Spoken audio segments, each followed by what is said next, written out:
Hi, my name is Sam, and I'm a co-founder of AutoDataMiner. In this video, I will show how AutoDataMiner can be used for intelligent marketing. Let us consider a company who sells some products. It can be any type of product, like a physical product, or travels, or insurance, or membership for membership-based companies, or even it can be a credit card if, let's say, the company is a bank. So now this company wants to run a marketing campaign, and they decide to send some mails to various addresses and offer some promotions. What happens in reality is based on their budget, they select, for example, let's say 5,000 addresses from an address list and then send mails. How they select those addresses is where intelligent marketing comes into play. So assume that the company usually gets around like 10% response rate from the previous, let's say, marketing campaigns. In intelligent marketing, usually we try to use machine learning techniques to select those addresses in a way that or response rate is higher. Let's say instead of 10%, it's like 15% with the same amount of budget. So the idea of AutoDataMiner, in fact, is to enable people with any background knowledge to run machine learning and get insight from data. So without any background, without any knowledge in marketing or like data science, you will be able to run an intelligent marketing using AutoDataMiner. Okay, now let's start. So here actually I have two data sets. In fact, these data sets are related to a marketing campaign for a European bank. I have two data sets. One is called historical data. Actually, this historical data is, if I open it, you see some records here. Actually, I have, this is actually an Excel file. I have around like 30,000 records here. This is, in fact, the previous result of marketing for this bank. So you can see that for each record, actually, this is, each record, in fact, is actually one of the mails that was sent, to one of the potential customers. And let's say this person was 49 years old. This is his or her age. This is the job type that this person had. This is the marital status, education level, credit in default. There are some fields, there are some attributes that they collected for those people before sending the mails. And then we have like personal loan, if they have any personal loan, if they have what was the communication type. Here actually we have housing loan as well. Last contact duration based on second, like they definitely they contacted those people and they kind of recording that how long that communication took for them. And then previous contacts outcome. There are some employment variation rate. There are some fields here, but this field, the last field, is called subscribed, and actually this is the in fact the result of the campaign. So when is no, this means that for these people, for example, for these first three people, it wasn't successful. They didn't reply. But let's say for the fourth person or the fifth one, they replied. So these guys were actually kind of successful like marketing. So we have like 30,000 in fact rows, it's 30,000 previous marketing results. And if I close this file, I have another one which is called marketing list, and this is something that now they are going to send. If I see the list, let's say I have around 10,000 records here, and this is a list that they are going to select, let's say 2,000 people from this list and then send them mails. So if you see, this list has exactly the same columns, like age, job type, marital status, everything, but you see like the last column, subscribe, we don't have that because we haven't run the campaign, so we don't know that what is going to be the outcome of that campaign. So then the purpose actually of the marketing, of the intelligent marketing here, is based on the historical data we have here. We learn a machine learning algorithm, and that the machine learning algorithm helps us to select 2,000 potential customers from here, so that it increases the response rate for us. So this is, I mean, just the kind of a brief introduction of this problem. So now let's start. So if you go to like this website, AutoDataMiner.com. So if you log in into the system, you see a link here called analysis. If you don't log in, you don't see this link. So if I click on analysis, you can see like the previous projects you ran. So if you click on each of those like links, you will see your previous project, or you can start a new analysis. So I'm gonna start a new analysis here. So you need to choose your file. So the file is here is gonna be historical data. In fact, I am going to learn an intelligent marketing algorithm using like historical data. Open it and then say upload data. So when you hit upload data, if you see on the left, like here, you see like it's uploading, like 25%, 26% of the data is uploading. So you have to wait until the like the data is fully uploaded. So while it's uploading, just to add some more notes. So the file usually, the first line of the file usually should be the name of those columns. You saw that, like it was age, it was job type. So you should have the same. The first line usually is the name of the column, and then the others, for each record you have like one of the let's say samples like for marketing.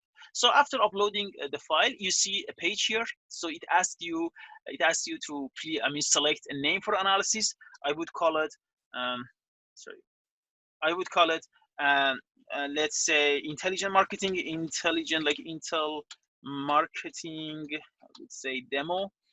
And then if you read here, the uploaded file contains the following columns. Yeah, if you remember, we had these columns in the file, in both files: age, job type, marital status, right? So you need to select which columns you're gonna consider for the analysis, for the learning, for the machine learning. So if you don't know what columns you're gonna analyze, doesn't matter. Just select all of them. This is what I'm doing right now. I'm selecting all the columns, for analysis.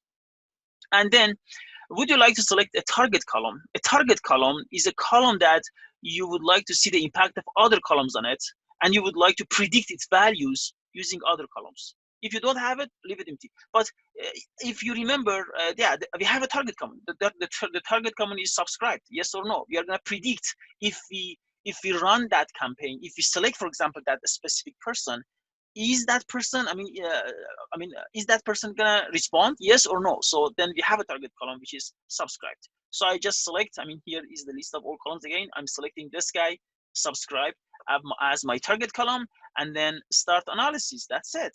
So usually based on the size of the file, how many columns you have, and how much the server is busy, it takes around between 1 to 4 or 5 minutes to run this analysis. So you can wait, or you can do your other stuff, and then return after, let's say, a couple of minutes to see the generated dashboard.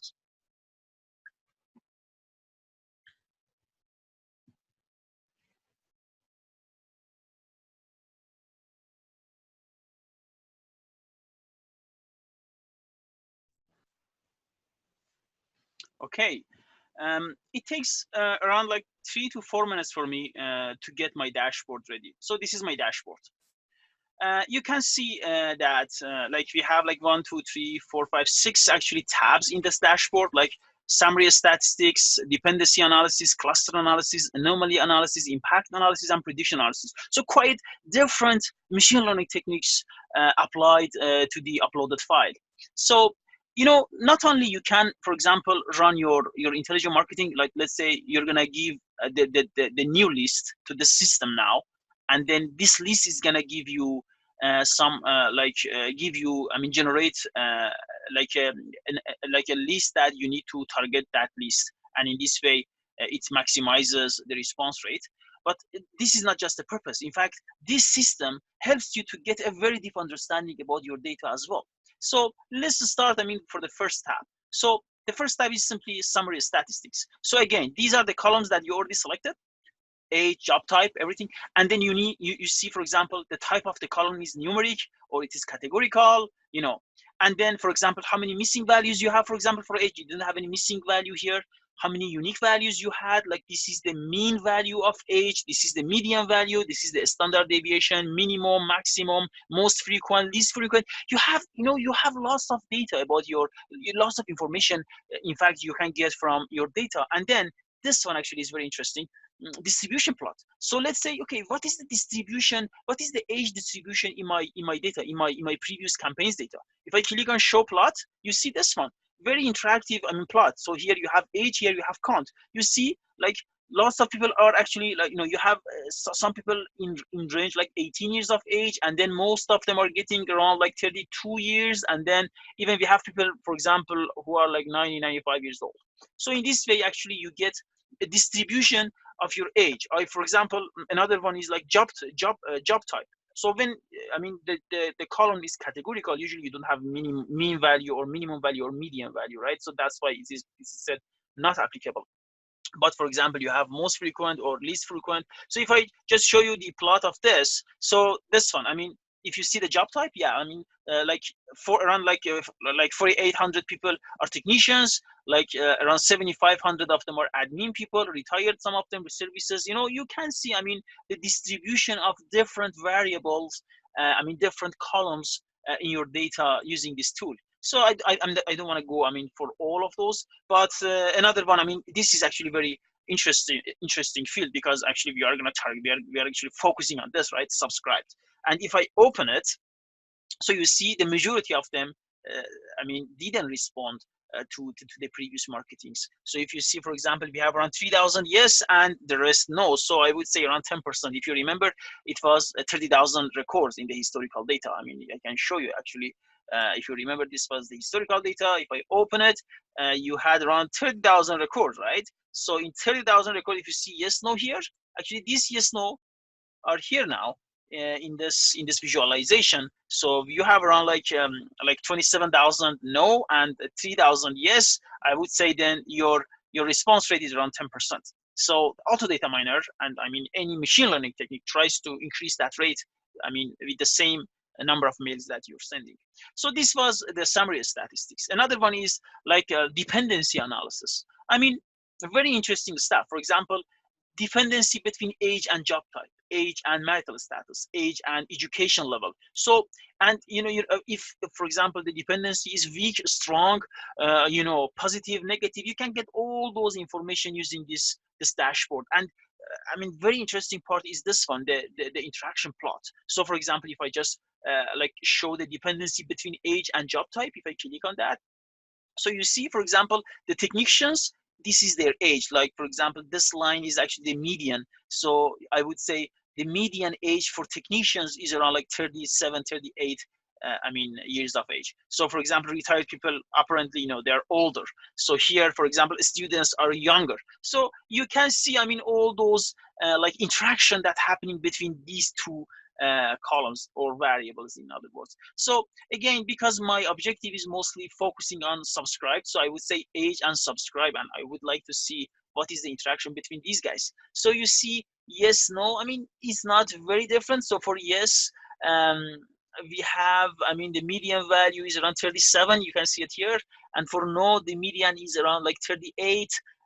For the minimum, maximum, and other values, you don't see, too much difference for subscription based on age. If you can see all of those. You can just play with these and see what else you can get. For example, for job type, and again subscribe, if I open it, so you have a very nice visualization here. So you can see here, we have job types. Here we have number of people who said yes, number of people didn't respond. So for example, for technician who didn't respond, 4,000 people, and technicians who did respond is around 458 people. So you can see, all those kind of information for you here is generated. So, and then another piece is cluster analysis. So in cluster analysis, we try to group data. Let's say, this is actually the plot. So what happens, if you remember, we had multiple columns in this structure. This plot shows actually kind of show your data in a three-dimensional space. So here, for example, it created two clusters. So some people are here, some people are here. So if just, let's say I just zoom in and let's say select one of these people, let's say this one. So when you see here, I mean, you see, for example, the cluster number is 2, XYZ is this one, and record number is like is 16666. So, you know, you can give some visualization, I mean, about if you cluster, if you group data, but what is even more, yeah, I mean, important here is this one, like cluster number 1, cluster number 2. So apparently the algorithm decided to group data into 2 clusters, and then you see, for example, in cluster number 1, the first group age range is around like 40, cluster 2 also age range is around 40, like last contact duration based on second. For example, the first one has like 262 seconds, the second one has like 250. But for example, here, if you see, it's a big difference. So employment variation rate is one of other variables. You see in the first cluster is like this number, a smaller number, here a very big number. And if I just go for some, I mean, differences for, I mean, for these 2 clusters, again, like here we have a big difference, like education level when it is like basic, I mean, 4y, I mean, this is, I mean, the value for that education. So you see, I mean, lots of them, most of them are in the second cluster. And at the end, if I go to subscription, subscribed yes or subscribed no, for example, here you see like 13% of them yes said yes, and I would say 5% here said yes. So you can see that then cluster number 1, like people with these kind of features, with characteristics, are responding more to our campaign. Okay, so and another point is like if you're gonna do, I mean, more analysis. Let's say if you're a data analyst or a data scientist, what you can do, you can even, you know, this is actually all the I mean, all the records. And actually, I mean, here we have actually more columns. And at the end of this page, in fact, you are able to download the data. I mean, if I just go back to my folder, which is like marketing, here actually, if I go to the marketing demo here actually, and then if I just say cluster analysis, I'm just gonna save it here, and if I open it, I mean, it's the same data set that I had, I uploaded, and now I have actually some more columns added, and this is, for example, cluster label, and this is like record number 1, 2, 3, and then like these clusters are the same. I mean, for example, the cluster label for this guy is 1, 1, 1, and here is 2. So you can, for example, here, if I go and just sort it based on let's say labels, so these guys are in 1 cluster, and like let's say these guys in the second cluster, cluster number 2. So let's get back to the rest of the analysis. So this was, I mean, another part, and then we have anomaly analysis. So for example, again, another 3D, I mean, plots. So for example, these red buttons are anomalous part of data. Usually like top 5% of anomalies are highlighted here, and the rest are not anomalous. And then you see, for example, again, the same records. And if I just go here, you see like if this is an anomaly or if this is not an anomaly. So usually, and again, at the end of this page, you can just download the table, and then 1 more column is added, and that column says if that record is anomalous or is not anomalous. Again, if you're a data analyst or data scientist, you know, you're gonna dig more into data. I mean, this is a place for you. But if you're not, then never mind, doesn't matter. Just you can get some kind of, you see some kind of distribution of data maybe projected in a kind of 3D dimensional space. So, but the most important part of this analysis, I would say, impact analysis and prediction analysis. So stay with me. So here, it's, I mean, he's saying a logistic regression modeling was used, and this is the result of the logistic regression. So you see again those previous columns that we've been talking about. These are the coefficients. This is the odds ratio, the probability impact, and then the p-value. If you're a stat person, or you know stat, you definitely understand this. If you don't, doesn't matter. Just go and read here. Actually, this is a very important part. So there are some interpretation of this modeling, and based on this interpretation, you can do some actions. So for example, job type. If job type blue collar versus admin, so if you consider admin as a reference group, and then you are, let's say, blue color, it decreases the odds of subscribed yes by this times. So in other words, it decreases the probability of subscribed yes by around 2.65%. So then, I mean, what this is trying to say is, if your job is this one, if you're in this group, the probability of subscription, I mean, is going to be reduced around 3% for you. So another one, if, for example, the job type is service instead of being admin. Admin is a reference group. I mean, the majority of people here are admin. That's why we are considering admin as the reference group. So then what happens? It decreases by around, I mean, around like 2%. So this says, for example, do not select blue collar people for males, or select less people in this kind. So another one is, for example, let's say marital status. So single versus married increases the odds of subscribed yes. So if the person is single, they more probably I mean 3%, around 4%, it's more probable to say yes to your marketing.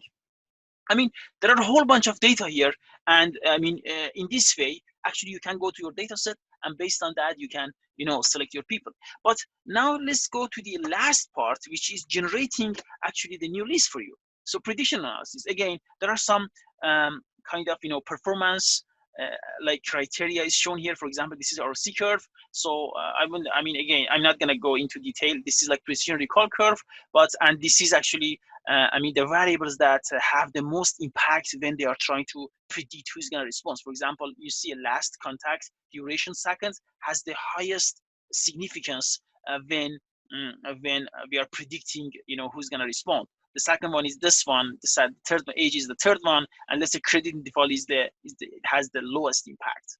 So now, upload the new data to predict subscribed values based on other variables. So yeah, exactly. So I would go choose file. If you remember, I had historical data and I had marketing list. I had a big marketing list with 10,000 people, and I wanted to select 2,000 from that 10,000, right? So I would just open it, and then I would say upload data. So wait a little bit, and then see what happens. So what happens actually, the system will get the new list, and then it generates some probability for each person in that list, and then based on that probability, you can select who you should consider for marketing. So prediction analysis, I'm just saving it, and then I don't need this one anymore. Actually, this prediction is generated. Download will start automatically. Just close it. I'm closing it, and now I'm just gonna open it. So this is that 10,000 list, you remember, right? So if you remember, in the past we didn't have we didn't have subscribe yes no, because we haven't run yet the marketing.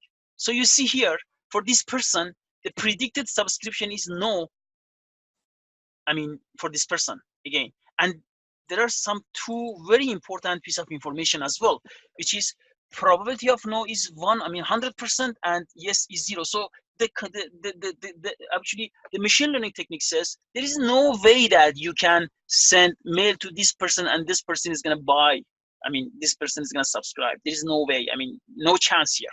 But here, for example, 3% chance of yes, 2% chance of yes, 39% chance of yes, right? So 45% chance of yes. So you see, I mean, at the end, because this probability is bigger, you see no most of them. But for example, for this guy, we have a 59% of yes for this guy, or for example, 62% of yes for this guy. So what I'm gonna do, I'm just gonna sort this data set based on the probability of yes. So go and sort it. I mean, bigger numbers stay here. So you see 99% of yes for this person, and in 98%, something like that. So what happens now? What I do, I just select the first 2,000 people of this list. If my budget is, 2,000 people, I can send. So this is like 2,000 people. Although here, for example, we have some people say no, but don't forget, because the majority of people in this list was no, that's why still you get lots of no. But doesn't matter. Actually, in this way, you are maximizing the probability of response, and you will get a higher response rate, compared to the previous campaigns. Again, don't forget, I mean, we are selected. I mean, we are considered to send, for example, 2,000. I mean, if I want to do it, I consider up to here, up to 50%. I mean, here, like I just select 700 people. So another way, I mean, to do this is, here the list was 10,000. If you had a list of 100,000, then selecting 2,000 people is much easier, because then you have lots of more people with a higher probability. So that was it. I mean, now you can select these people and send mail and see what happens. I would say you will definitely get a higher response rate. Thank you for watching this video.